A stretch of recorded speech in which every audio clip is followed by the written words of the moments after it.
Hello friends, welcome to MS maths JE for mathematics.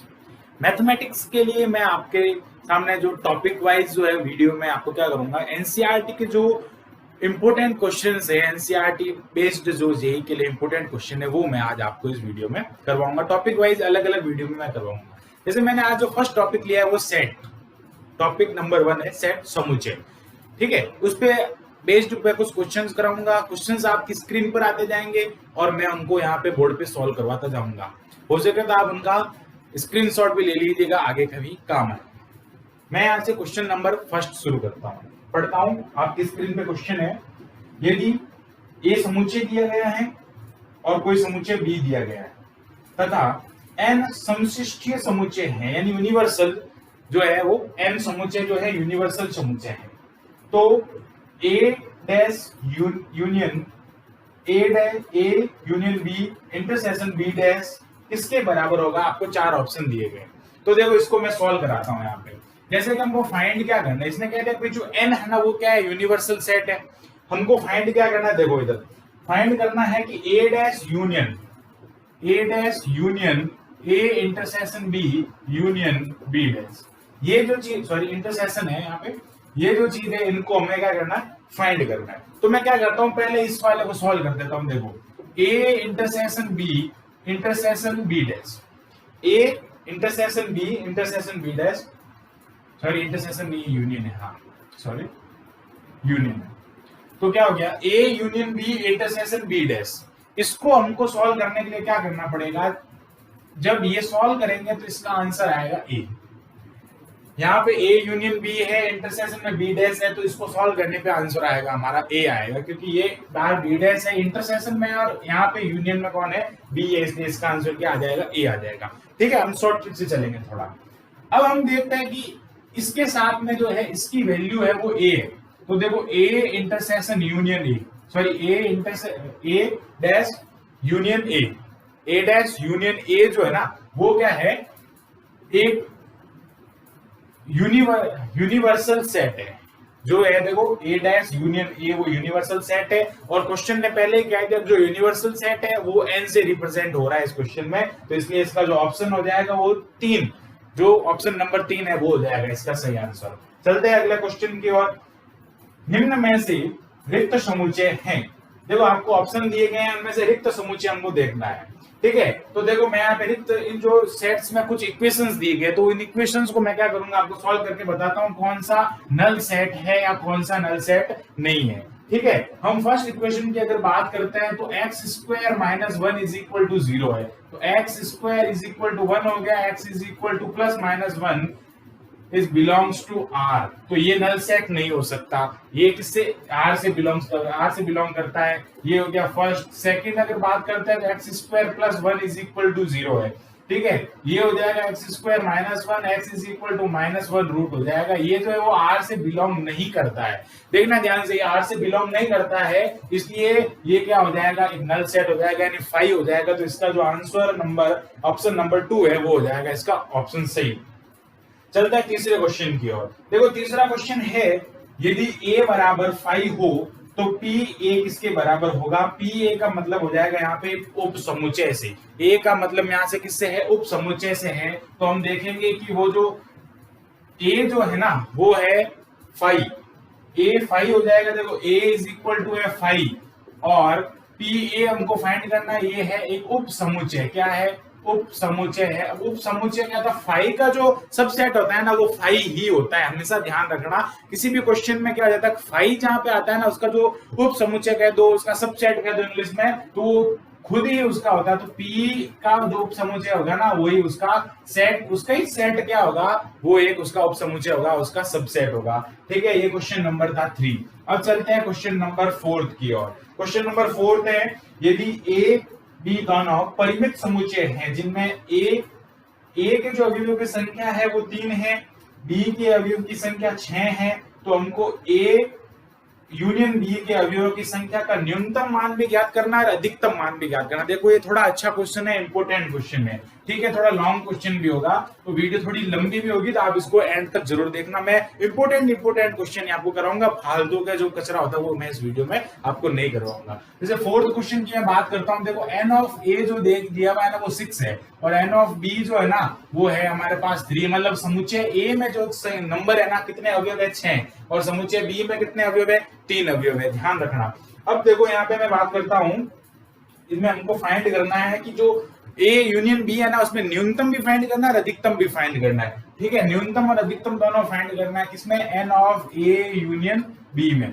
ठीक है, अब देखो ए यूनियन बी होता क्या है, N of A union B, देखो फॉर्मूला होता है N A plus N B minus क्या होता है इसमें से एन ए इंटरसेक्शन क्या हो जाएगा, बी हो जाएगा।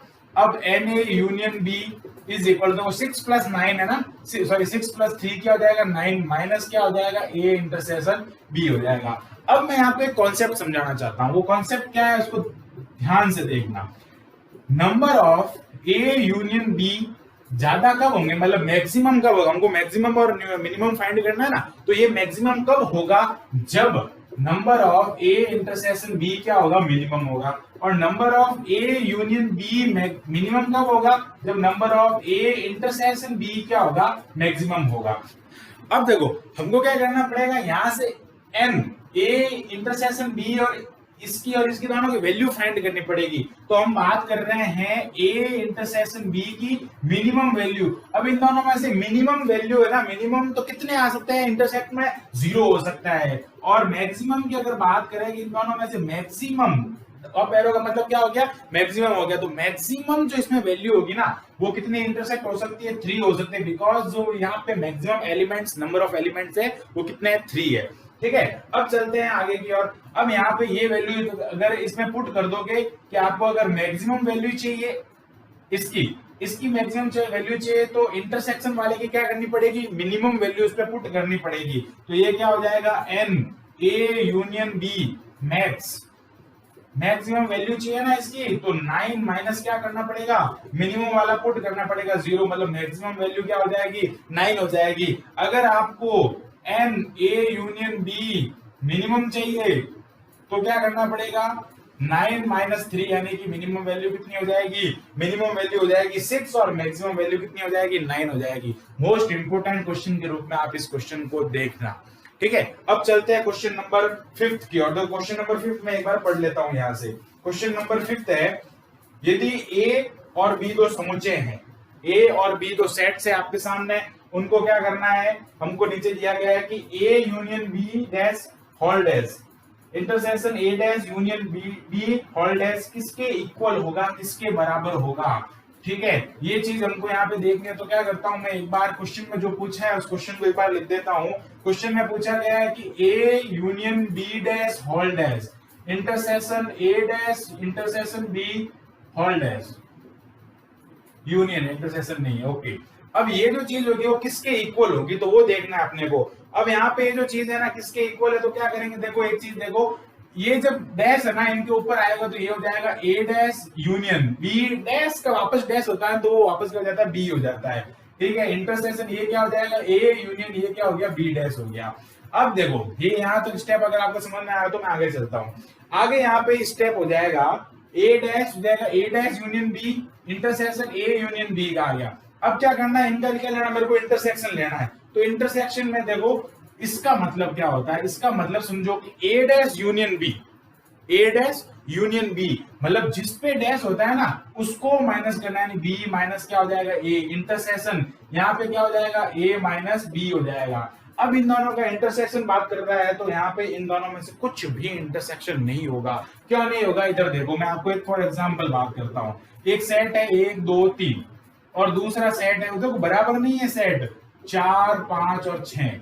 ठीक है, अब बी में से ए, बी के ऐसे अवयव जो ए में नहीं है तो बी के ऐसे अवयव क्या हो जाएंगे 4 5 6। ए के ऐसे अवयव जो बी में नहीं है तो क्या हो जाएगा 1 2 3। अब इन दोनों में से कोई इंटरसेक्ट हो रहा है क्या, कोई कॉमन आ रहा है क्या, कोई कॉमन नहीं आ रहा है, इसलिए क्या हो जाएगा null set. This is the null set, यानी इसका जो ऑप्शन नंबर यहाँ पे मैं देख रहा हूँ ऑप्शन नंबर 2 जो है वो क्या हो जाएगा, सही हो जाएगा, करेक्ट हो जाएगा। मैं बात कर रहा हूँ क्वेश्चन नंबर 6 की।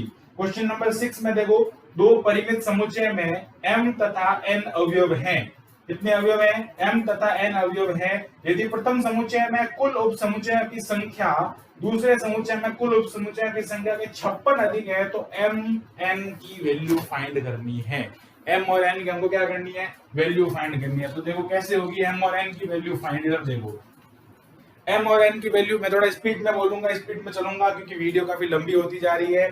ठीक है, m और n की वैल्यू फाइंड करनी है। तो इधर देखो यहाँ पे क्या रहा है कि पहले समुच्चय की जो संख्या है वो दूसरे समुच्चय से 56 अधिक है। मतलब देखो समुच्चय की संख्या का फॉर्मूला शायद आपको पता होगा, वो क्या होता है 2 पावर n या m।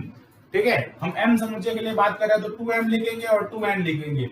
पहले समुच्चय की संख्या दूसरे समुच्चय से 56 अधिक है कि नहीं? 56 अधिक। अब हम क्या करते हैं, यहाँ से मैं 2n को कॉमन ले लेता हूं तो 2m माइनस n माइनस 1 हो जाएगा। देखो माडानी कॉमन कहता है इसको, मतलब क्या लिया मैंने? जबरदस्ती उससे कॉमन ले लिया। जबरदस्ती कॉमन लेने पे इसके डिवाइड में हो जाएगा और आगे आपको समझते हो। इसको मैं क्या करता हूं, इस फॉर्म में लिखने के लिए 2 2 1 कर देता हूं। देखो इस फॉर्म में लिखा मैं, क्योंकि मेरे को क्या करना है, इसका कंपैरिजन करना है। तो 2 2 1 2 2 1 इस फॉर्म में मैंने लिखा है। अब मुझे ना 56 बनाना, अभी तो क्या हो रहा है, ये 1 2 हो रहा है ओनली। तो 56 बनाने के लिए मैं क्या करूंगा, इसकी पावर कर देता हूँ 3 और इसकी पावर भी कर देता हूँ 3। देखो ये 8 हो गया, 8 माइनस 1 7 हो गया, 8 7 जा होता है 56। ठीक है, यहाँ पे क्या हो जाएगा 2। अब देखो ये चीज बन गई। अब यहाँ पे कंपैरिजन कर लो, तुलना कर दो। तुलना से क्या हो जाएगा, n बराबर हो गया 2, सॉरी n बराबर कितना हो गया 3 हो जाएगा। और m माइनस n कितना हो गया 3 हो गया। तो m माइनस 3 बराबर 3, m बराबर हो गया 6। देखो n और m की वैल्यू आ गई। n और m की वैल्यू आने से क्या हो गया 6,3, यानी ऑप्शन नंबर जो 2 होगा वो मेरे हिसाब से सही होगा। अब चलते हैं आगे की ओर। क्वेश्चन नंबर मैं देख रहा हूं यहाँ पे, क्वेश्चन नंबर ये हो जाएगा 7th। क्वेश्चन नंबर 7th है कि मान लो A1 A2 A30, उसमें 30 समुच्चय हैं जिनमें प्रत्येक में 5 अवयव हैं तथा B1 B2 Bn तक है जिनमें n समुच्चय हैं जिनमें प्रत्येक में 3 अवयव है। ठीक है, प्रत्येक में कितने अवयव है? 3 अवयव है। आगे यहाँ पे AI और BJ जो है वो दोनों S के इक्वल है। ठीक है, S एक कोई दूसरा समुच्चय उसके इक्वल है। तो प्रत्येक अवयव समूह के ठीक 10 समुच्चय से ज्यादा है A के लिए, और दूसरा समुच्चय के ठीक 9 B के लिए जाता है। तो इसमें n कितने होंगे, यानी जो B समुच्चय है उस समुच्चय की संख्या कितनी होगी, B समुच्चय के लिए संख्या कितनी होगी वो हमको देखना है। तो देखो क्वेश्चन नंबर 7 के लिए B समुच्चय जो है ना उसमें संख्याएं कितनी होगी, यानी n की वैल्यू अपने को फाइंड करनी है। तो मैं यहाँ बात कर रहा हूं S जो है ना वो है 13i is equal to 1 AI है। तो S इज इक्वल टू क्या बात करेंगे, देखो एक बात सुनना, जो क्वेश्चन में देखो S जो है ना A के लिए वो है 10, A के लिए S कितना है 10 है। तो वो क्या हो जाएगा, S के जो अवयव है A में वो 10 है, तो 1/10 समीशन हो जाएगा 30i इज इक्वल टू 1 और ये हो जाएगा AI। अब S देखो A के कितने अवयव है, 30 अवयव है। A के elements, number of elements, sorry A का जो समुच्चय है ना वो कितना है 30 है, और A में अवयव कितने 5 है, ध्यान देना। तो 1/10 ये कितना हो जाएगा 5 इंटू 30 1/10 ये कितना हो जाएगा, S इज इक्वल टू ये हो जाएगा नंबर ऑफ S की अगर हम बात करते हैं। ठीक है, नंबर ऑफ S हो जाएगा। ठीक है, अब यहाँ पे ये हो गया 5 इंटू 30 0, तो ये हो जाएगा 15 है। नंबर ऑफ S जो होंगे ना वो 15 है। S समुच्चय के जो कुल अवयव है ना उनकी संख्या कितनी है 15 है। अब कुल संख्या 15 है। यहाँ पे एक बात कही गई आगे इसने कि S is equal to 30i1 AI is equal to 30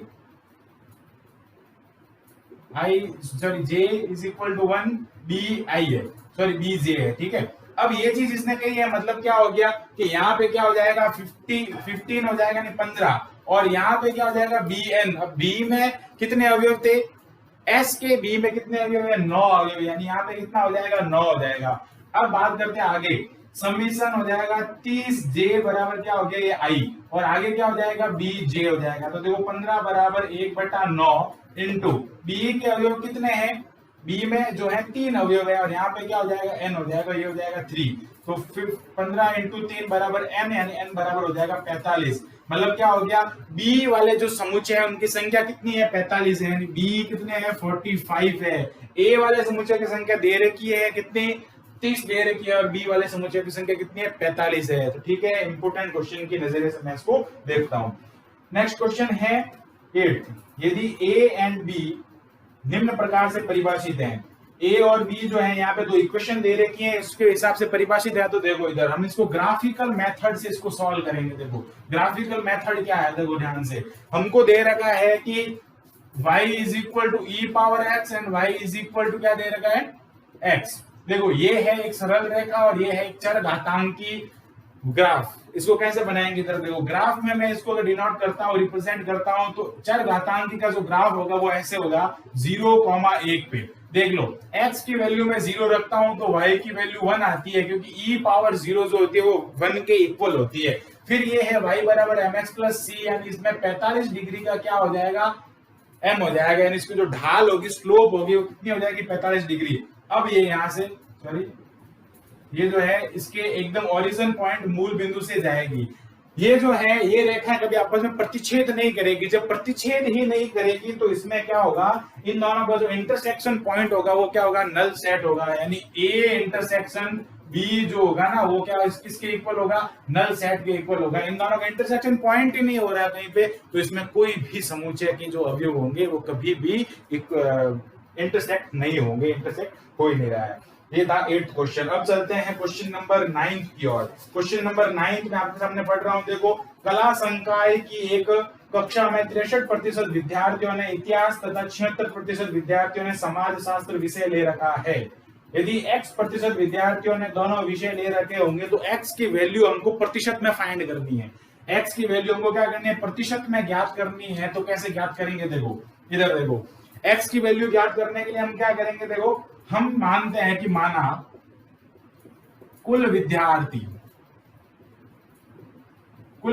कितने हैं, 100 है। हमने प्रतिशत की झंझट खत्म कर दिया, हमने कुल विद्यार्थी कितने ले लिए, 100 ले लिए। अब कुल स्टूडेंट जो है वो 100 है ना, तो इतिहास की बात करते हैं, इतिहास के कितने हो जाएंगे, 63 हो जाएंगे। और समाज शास्त्र की अगर बात करते हैं, यहाँ पे समाज शास्त्र वो कितने हो जाएंगे, कितने दिए हुए हैं, समाज शास्त्र के दिए हुए अपने को 76, ठीक है।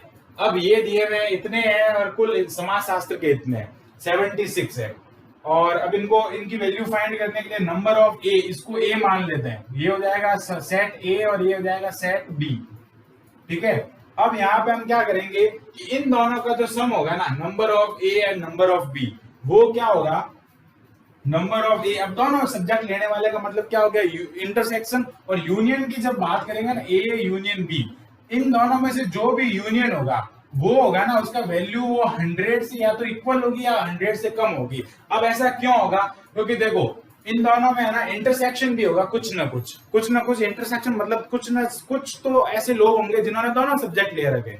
भाई ये तो क्या है, इतिहास और समाज शास्त्र दोनों के लिए है, लेकिन कुछ तो ऐसे होंगे ना जिन्होंने समाज शास्त्र और इतिहास दोनों ले रखा है, तो उन इसलिए ये क्या होगा, 100 से कम हो सकता है या फिर 100 के बराबर हो सकता है, ठीक है। अब आगे चलते हैं, यहां से मैं इसकी वैल्यू फाइंड करता हूं ए यूनियन बी की।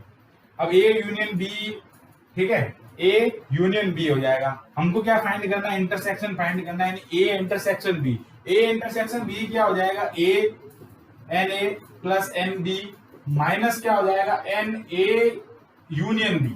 फॉर्मूला होता है इंटरसेक्शन का, ए बी और ए यूनियन बी हो जाएगा। अब यहाँ पे देखो ये देखो, इसकी वैल्यू मैं यहाँ पे पुट कर सकता हूँ। कब पुट कर सकता हूँ, जब ये इक्वल होगा 100 के, या फिर क्या हो, ये जो वो यहाँ पे बराबर की जगह क्या हो जाएगा, ग्रेटर देन हो जाएगा। तो N A intersection B greater than equal, इसकी वैल्यू कितनी है 63 प्लस ये कितना हो जाएगा 76 हो जाएगा, माइनस क्या हो जाएगा 100 हो जाएगा। तो N A intersection B greater than equal 1390, N क्या हो जाएगा A intersection B greater than equal 39।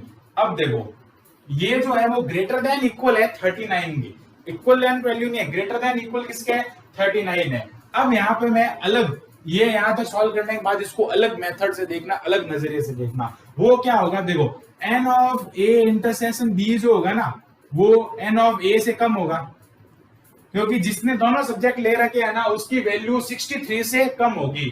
ठीक है, अब 63 से कम हो गया, इसको मैंने मान लिया इक्वेशन नंबर 1, और यहाँ पे हो जाएगा एन ए इंटरसेक्शन बी, वो हो जाएगा 63 से कम हो जाएगा, इक्वेशन नंबर 2 हो जाएगा। तो देखो यहाँ पे इस x की जो वैल्यू होगी, इसको मैंने क्या माना, x माना, तो x 63 और यहाँ पे भी हो जाएगा x ग्रेटर देन 39, यानी x जो है वो 39 से ग्रेटर देन है, लेकिन 63 से क्या है, लेस देन है। यानी यहाँ पे आपका जो ऑप्शन नंबर 3 है ना वो क्या हो जाएगा, सही हो जाएगा।